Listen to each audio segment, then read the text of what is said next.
काल आपली इंडियाची टीम वर्ल्ड कप सकट आपल्या मुंबईमध्ये आली होती आणि एक छोटीशी रॅली BCCIच्या अंतर्गत त्यांनी तिथं काढली होती वर्ल्ड कप बघण्यासाठी व तसंच आपल्या खेळाडूंचा सत्कार करण्यासाठी लाखोची गर्दी मुंबईमध्ये झालेली आपण सगळ्यांनी बघितली। त्याच्यामध्ये काही प्रमाणात काही लोकांना अडचणीसुद्धा झाल्या। योगायोगाने आणि चांगली गोष्ट असे त्याच्यामध्ये कोणाला जीवितहानी नाही तर काय झालेलं नाही, पण शेवटी अशी रॅली जेव्हा काढली जाते त्या लोकांनी सुद्धा खऱ्या अर्थाने काळजी घेण्याची जरूरत असते। पण जर कोणाला काय झालं असेल तर त्यांची आरोग्याची जबाबदारी ही कुणी ना कुणीतरी घेतली पाहिजे आणि कोणालाही काही अडचण असेल तर नक्कीच आम्ही सुद्धा सहकार्य करण्याची भूमिका त्या ठिकाणी करू। पण शेवटी क्रिकेटवरचं प्रेमच या देशामध्ये इतकं आहे तर गर्दी होणारच। फक्त गर्दी होत असताना पोलिसांचे सुद्धा मोठ्या प्रमाणात हाल झालेले आपण सगळ्यांनी बघितले। तर पुढच्या वेळेस जेव्हा अशा पद्धतीने एखादी रॅली काढली जात असेल तर सगळ्याच गोष्टीची दक्षता आणि काळजी घेण्याची जरूरत आहे, BCCIली सुद्धा आणि सरकारली सुद्धा, असं माझ्यासारख्याला वाटतं। हिंदी बाद में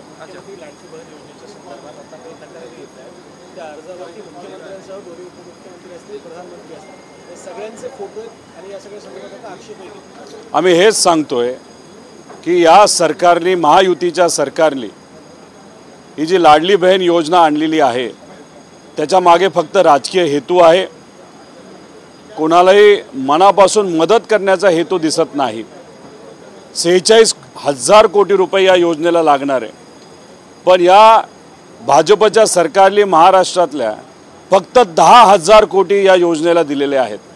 म्हणजे हे 3 महिने फक्त योजना चालवायची नंतर बंद करायची असं कदाचित होऊ शकतं। आणि इलेक्शन डोळ्यासमोर ठेवून त्यांनी या रजिस्ट्रेशनचा जो कागद आहे त्या कागदावर प्रधानमंत्री साहेब, मुख्यमंत्री साहेब, दोन्ही उपमुख्यमंत्री आणि मंत्र्यांचा फोटो लावलाय।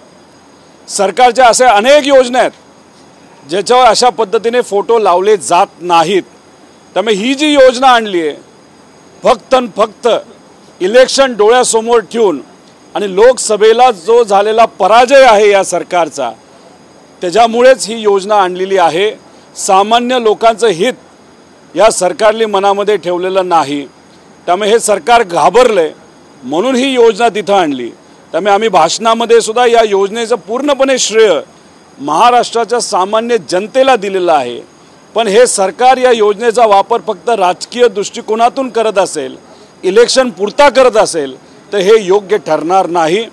अशा पद्धतीने तुम्ही तुमचं प्रमोशन करत असाल, आजपर्यंत महाराष्ट्रामध्ये कधीही झालं नाही जे तुम्ही आज करत आहात, तर हे चुकीचं आहे। द्यायची असेल तर साफ मनाने ही योजना सामान्य लोकांपर्यंत द्यावी आणि 10,000 कोटी नाही 46,000 कोटीचं नियोजन नाहीतर बजेटमध्ये प्रोव्हिजन झालं पाहिजे।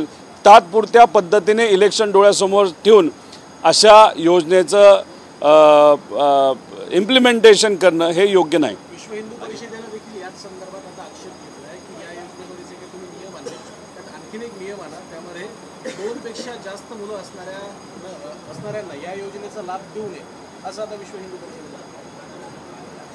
बघा, मी सरकारबद्दल बोलू शकतो, एखाद्या संघटनेने काय सांगितले, काय दृष्टिकोनातून सांगितलंय याच्या खोलामध्ये मी जाणार नाही। एखादी संघटना फक्त राजकारण करत असेल तर योग्य ठरणार नाही। याच्या आधी आपल्या या देशामध्ये आणि राज्यामध्ये किती मुलं असावीत याच्यावर रिस्ट्रिक्शन कुठेही नाही। आता ज्या गोष्टीचं रिस्ट्रिक्शन सरकारलीच लावलं नाही तर योजनेमध्ये एखादं कुटुंब गरीब असेल, त्यांना 3 मुलं असतील, नाहीतर 3 महिला त्या कुटुंबात असतील, नाहीतर त्यांना 3 मुलं असतील तर त्यांना मदत द्यायला काय हरकत आहे। त्यामुळे जो संघटनेचं नाव तुम्ही घेतलं हे सरकारमध्ये नाही, सरकारच्या विचाराचे असू शकतात, पण अशा पद्धतीने त्यांच्या म्हणण्याला किती महत्त्व द्यायचं हे त्या सरकारने ठरवण्याची खऱ्या अर्थाने जरूरत आहे। विधान परिषद निवडणुकीवरून अजित पवारांनी असं म्हटलेलं आहे की त्यांच्याकडे पर्याप्त संख्याबळ आहे, कुठल्या परिस्थितीमध्ये आम्ही एकही अर्ज मागे घेणार नाही। चांगली गोष्ट आहे। 12 तारखेला मग इलेक्शन होईल, इलेक्शन झाल्यावर आपल्या त्या ठिकाणी बऱ्याच काही गोष्टी कळणार आहेत, त्यामुळे वाट फक्त 12 तारखेची आपल्याला बघायची आहे। टीम इंडियाचं स्वागत जे आहे सत्कार समारंभ आज विधिमंडळात ठेवला, परंतु बाहेर बॅनर बघितलं तर बॅनरवर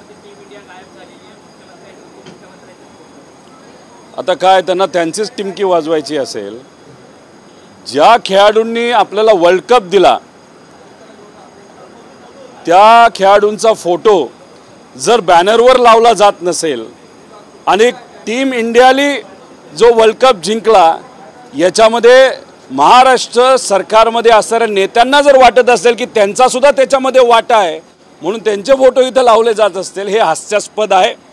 क्रेडिट खेळाडूंना दिलं पाहिजे, पोस्टर खेळाडूंचे लावा, पण सरकारमध्ये असणाऱ्या या नेत्यांना स्वतःचीच टिमकी वाजवण्यामध्ये जास्त इंटरेस्ट दिसतोय. म्हणून त्यांनी टीम इंडियाचा फोटो न लावता स्वतःचेच फोटो लावले. जसं की काय वर्ल्ड कप यांच्यामुळेच ते जिंकलेले आहेत.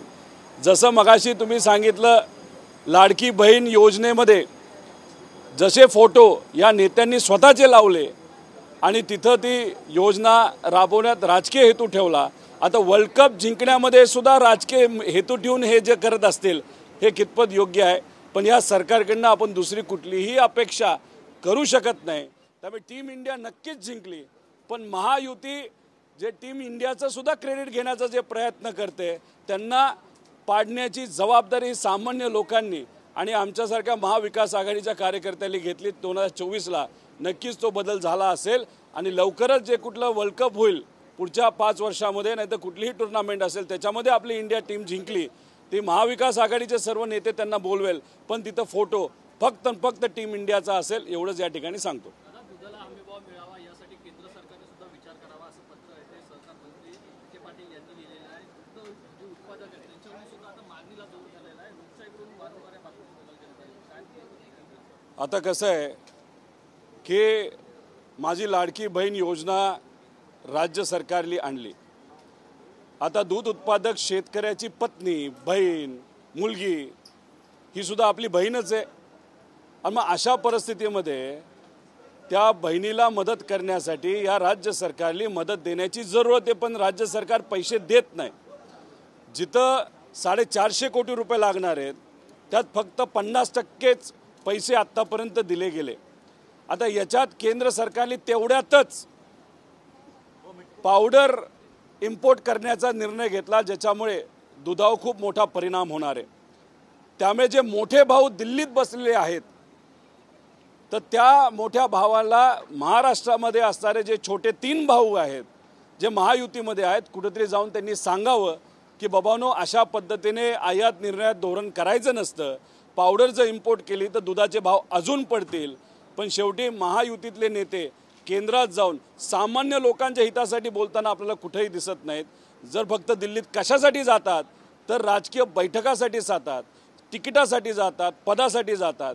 त्यामुळे केंद्र सरकारने सुद्धा याच्यामध्ये खऱ्या अर्थाने लक्ष देण्याची जरूरत आहे. विखे पाटील साहेबांनी असं पत्र लिहिलं असेल तर चांगली गोष्ट आहे, पण विखे पाटील साहेबांचं वर किती चालतं हे आपल्याला बघावं लागेल. आणि हे जे 3 नेते जे फक्त राजकीय दृष्टिकोनातूनच वरच्यांशी बोलतात त्यांनी तरी सामान्य या शेतकऱ्यासाठी बोलावं अशी विनंती या ठिकाणी आम्ही करतो. माजी खासदार रणजित निंबाळकर जे आहेत त्यांनी असं म्हटलंय की राहुल गांधी यांनी वारीमध्ये कॅटवॉक करण्याकरता येऊ नये, त्यांना कोणी बोलवलं नाही. आता तिथून महाविकास आघाडीचे उमेदवार आदरणीय पवार साहेबांच्या मार्गदर्शनाखाली मोहिते पाटील हे निवडून आलेले आहेत. त्यामुळे लोकातून जी व्यक्ती निवडून आलेली आहे त्यांचं मत काय हे खऱ्या अर्थाने आपण जाणून घेतलं पाहिजे. जे लोकातच टिकले नाहीत अशा व्यक्तीला एखादी कॉमेंट केली असेल तर त्याला किती महत्त्व द्यायचं हे आपण त्या ठिकाणी ठरवलं पाहिजे. दादा, लाडली बहीण योजनेमध्ये जे नियम टाकलेले आहेत त्या नियमामध्ये असं टाकलं की श्रावण बाळ योजना आणि निराधार योजनेमधील जे काही लाभार्थी आहेत त्यांना ही योजना मिळणार नाही असं सांगितलेलं आहे. यामध्ये मागासवर्गीय समुदायातील बहुतांश महिला ह्या निराधार आणि श्रावण बाळ योजनेमध्ये आहेत. या गोष्टीपासून त्या वंचित राहणार आहेत. तुम्ही कसं पाहता या सगळ्या गोष्टी? आता याच्यामध्ये त्यांनी असंही सांगितलं ज्या लोकांना ऑलरेडी एखादी स्कीम मिळत असेल, योजनेत त्यांचं नाव असेल तर मग या नवीन योजनेमध्ये त्यांना घेता येणार नाही. कसं आहे, हे महायुतीचं सरकार अटीतटीचं सरकार आहे. दुधात पण अटीतटी टाकल्या, याच्यापूर्वीसुद्धा ज्या काही योजना ज्याच्यामध्ये कर्जमाफी असेल त्याच्यात अटी मोठ्या प्रमाणात टाकल्या, तर या योजनेमध्ये त्यांनी टाकलेल्या आहेत. शेवटी किती लोकांना मदत मिळणार आहे हे नंतरच त्या ठिकाणी आपल्याला कळणार आहे. पण महत्त्वाचं काय, अनेक असे लोक आहेत जे या योजनेपासून वंचित राहणार आहेत. आणि 1500 रुपयेमध्ये खऱ्या अर्थाने काय होणार आहे, कारण का हे सरकार शेती धोरणामध्ये कमी पडलं. नोकरी देण्यामध्ये कमी पडलं, इतरही सर्व विषयांमध्ये कमी पडलं आणि तिथं कमी पडल्यामुळे लोकांना खूप मोठ्या प्रमाणात त्रास हा सोसावा लागतोय। मग अशा पद्धतीने 1500 रुपये द्यावे लागतात। त्यामुळे या सरकारने विचार करत असताना बाकी योजनेकडे सुद्धा खऱ्या अर्थाने लक्ष देण्याची जरूरत आहे। तर आम्ही हेच म्हणतोय की एखादा मुलगा ग्रॅज्युएट आहे पण त्याच्या हाताला आज काम नाही, एखादी आई जी मुख्यमंत्र्यांची बहीण आपण असं समजूया की तिला जर तिच्या मुलाला हाताला 20,000 रुपयाची नोकरी दिली तर 1500 रुपयाची काही जरूरत नाही। त्यामुळे हे सरकार मूलभूत व्यवस्थेमध्ये चुकलेलं आहे, कमी पडलेलं आहे। म्हणून इलेक्शन डोळ्यासमोर ठेवून ज्या योजनेला 46,000 कोटी लागतात त्या योजनेला फक्त 10,000 कोटी म्हणजे 3 महिने कसं तरी इलेक्शन काढायचं, इलेक्शनला निवडून यायचं आणि मग जसं आत्तापर्यंत फक्त कमिशन खाल्लंय तसंच कमिशन हे सरकार खाण्याचा विचारामध्ये आहे। पण काही केलं तरी महाराष्ट्राची जनता हे कुठंतरी ह्या सगळ्या गोष्टी समजून घेते। आणि सगळ्यात महत्त्वाची गोष्ट मध्य प्रदेशमध्ये हे चाललं, कारण का मध्य प्रदेशमध्ये विकास कमी असल्यामुळे तिथे असणारी महिला ही गावात राहते आणि पुरुष हा शहरी भागामध्ये काम करण्यासाठी येतो। आता तेलंगणामध्ये सुद्धा ही योजना राबवली होती, तिथं आंध्रामध्ये राबवली, पण ही असलं तरी सरकार तिथलं पडलं। त्यामुळे या राज्य सरकारला वाटत असेल याच्यातून त्यांचं सरकार कुठे तारेल, हे तसं योग्य नाही। कारण महाराष्ट्रामध्ये जर तुम्ही बघितलं तर विकास हा योग्य पद्धतीने पूर्वीच्या काळामध्ये झाल्यामुळे कुटुंब हे त्याच गावामध्ये त्याच ठिकाणी राहिल्यामुळे तिथं आपल्याला मदत देत असताना महिलांना तर दिलीच पाहिजे, त्याच्याचबरोबर एक समावेशक विकास कार्यक्रम हाती घेतला पाहिजे ज्याच्यामध्ये हे सरकार कमी पडलं। म्हणून इलेक्शन डोळ्यासमोर ठेवून त्यांना 1500 रुपये द्यावे लागतात। मुख्यमंत्री हा शिवसेनेचाच होणार असे शिवसेनेचे प्रवक्ते राजू वाघमारे म्हणतात, तर दुसरीकडं प्रसाद लाड प्रवीण दरेकर हे म्हणतात की मुख्यमंत्री हा भाजपचा होणार। तर तिसरीकडं अजित पवार गटातील जे काही आमदार आहेत ते म्हणतात की उद्याचा आमदार आणि अंकगणित जे आहे इलेक्शनचं हे आमचाच आकडा मोठा राहणार, आमचाच मुख्यमंत्री होणार। मग मुख्यमंत्री पदावर यांच्यामध्ये महायुतीत चढाओढ लागली का? असू द्या, अशीच ही चढाओढ शेवटपर्यंत राहील आणि या चढाओढीच्या नादामध्ये त्यांचे अनेक आमदार पडणार आहेत आणि तिथं महाविकास आघाडीचे निवडून येणार आहेत। त्यामुळे या सरकारमध्ये आपण जर बघितलं तर मॅच्युरिटी नाही आहे, परिपक्व ज्या पद्धतीने महाराष्ट्राचा विचार करायला पाहिजे ते नसल्यामुळे ते कशात गुंतून पडलेत तर पदामध्ये, आणि आपला नेता कोण होणार आणि मंत्रिपद कुठलं मिळणार। पण आम्ही म्हणजे महाविकास आघाडीचे सर्व जे नेते आहेत नेते कार्यकर्ते आहेत, उद्याचा महाराष्ट्र कसा घडवायचा याच्यात आम्ही लक्ष देऊन आहोत आणि विचाराची लढाई लढत असताना येत्या काळामध्ये 2024मध्ये महाराष्ट्रामध्ये महाविकास आघाडी सरकारच येणार आणि हे महायुतीवाले एकामेकाचा तिथं केस घेत असताना नाही तर त्यांच्यातली त्यांच्यात वाद घालत असताना ते त्याच लेवलला अडकून राहतील असं आम्हाला वाटतं।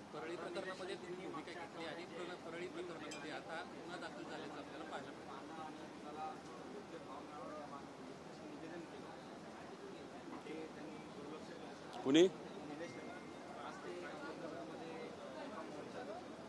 नाही, असे मोर्चे काढावे लागतील।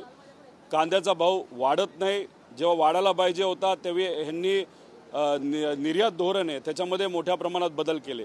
दुधाचा भाव वाढत नाही, म्हणजे आत्तापर्यंत दुधावर फक्त आपण जर काढलं तर गेल्या वर्षभरात या सरकारच्या काळामध्ये अख्ख्या महाराष्ट्रामध्ये 2,500 कोटीचं नुकसान झालं आहे। कांद्याचं सुद्धा 5,000 कोटीचं सामान्य शेतकऱ्याचं नुकसान झालं आहे। तुम्ही जर सोयाबीन घेतलं कपाशी घेतलं दोन्ही मिळून 35,000 कोटीचं नुकसान झालेलं आहे। त्यामुळे एवढ्या मोठ्या प्रमाणात या शेतकऱ्याचं नुकसान तिथं होतं आहे आणि सरकार त्याच्याकडे दुर्लक्ष करत आहे। त्यामुळे लंके भाऊ असतील आणि आमच्यासारखे जे आमदार आहेत आपापल्या लेवलला आपापल्या मतदारसंघामध्ये आणि महाराष्ट्रामध्ये जिथं कुठं लागेल तिथं आंदोलन करणार, या सरकारला गुडघ्यावर आणणार आणि तिथं असणाऱ्या सामान्य लोकांच्या हिताचे योग्य असं धोरण काढण्यासाठी या सरकारला भाग पाडणार। 4 महिन्याचा विषय आहे, 4 महिन्यानंतर आदरणीय पवार साहेब असतील, उद्धव ठाकरे साहेब असतील आणि काँग्रेसचे नेते यांच्या मार्गदर्शनाखाली आम्ही नक्कीच सामान्य लोकांच्या हिताचे निर्णय महाविकास आघाडीच्या काळामध्ये घेऊ असा विश्वास व्यक्त करतो।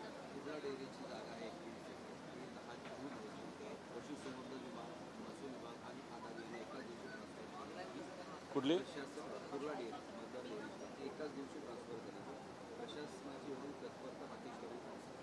आता प्रशासनाची तत्परता सामान्य लोकांना न्याय देण्यासाठी कुठेही आपल्याला दिसत नाही।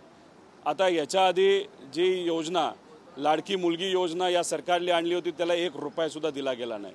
आता अनेक महामंडळं समाजनिहाय विविध समाजाला खुश करण्यासाठी काढली गेली, 9 महिन्यापूर्वी 1 रुपया निधी तिथं दिला गेला नाही। त्यामुळे या बाबतीत तुम्ही दिरंगाई करता, पण एखाद्या मोठ्या व्यावसायिकाला जमीन देण्यासाठी एका दिवसात जर निर्णय होत असतील, हेच तर आम्ही सांगतोय. या सरकारमध्ये हे जे नेते आहेत ते कमिशन नाही तर पैसा आपल्याला कुठं मिळेल याच्यावर जास्त लक्ष देतात, सामान्य लोकांच्या हिताचे निर्णय घेण्यासाठी नाही.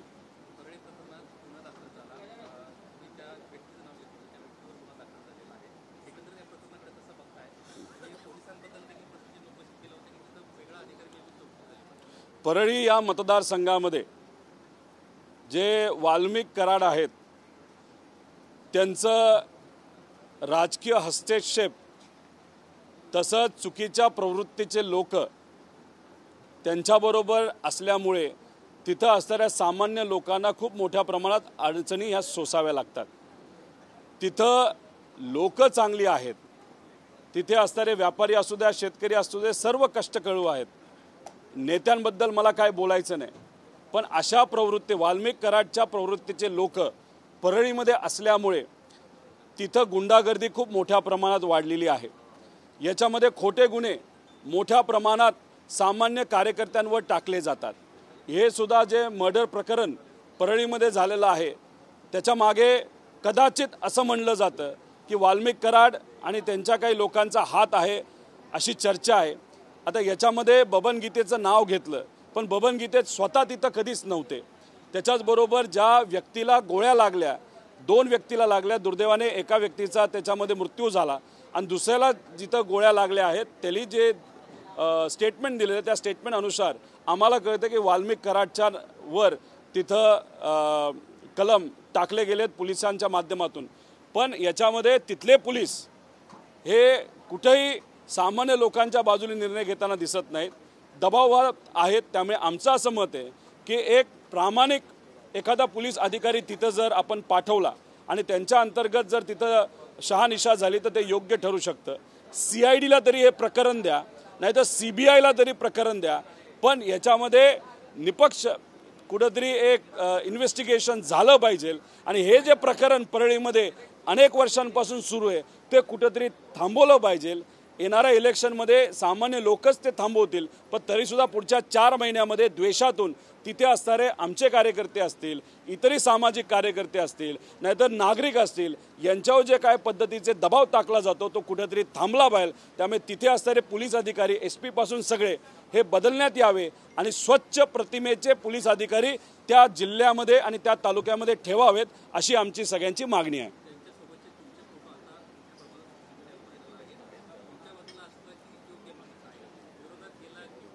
धनंजय मुंडे साहेब हे आमच्याबरोबर होते, ते मोठे नेते आहेत, त्यांच्याबरोबर माझे अनेक फोटो आहेत. पण त्यांच्याबरोबर जेव्हा मी फोटो काढायचो त्यांच्या अवतीभोवती जे लोक असायचे त्यांच्याबरोबर सुद्धा मी फोटो काढत होतो. आता वाल्मिक कराड जर त्यांच्याबरोबरच फिरायचे तर आम्हाला कुठंतरी वाटायचं कदाचित धनुभाऊचे ते बंधूच आहेत आणि मग आम्ही त्यांच्याबरोबर फोटो काढला असेल.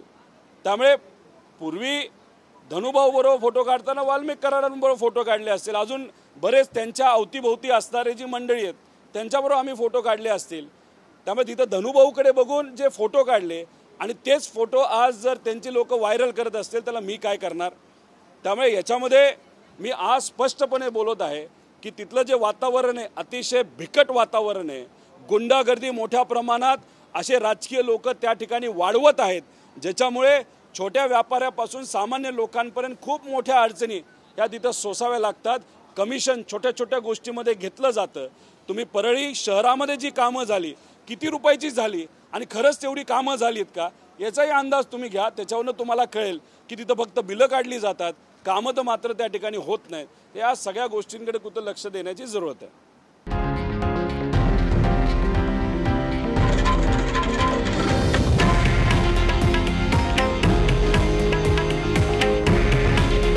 हे आहे देशातील नंबर 1 न्यूज नेटवर्क आणि आपण पाहत आहात TV9 मराठी. काळजी तुमची, हित महाराष्ट्राचं.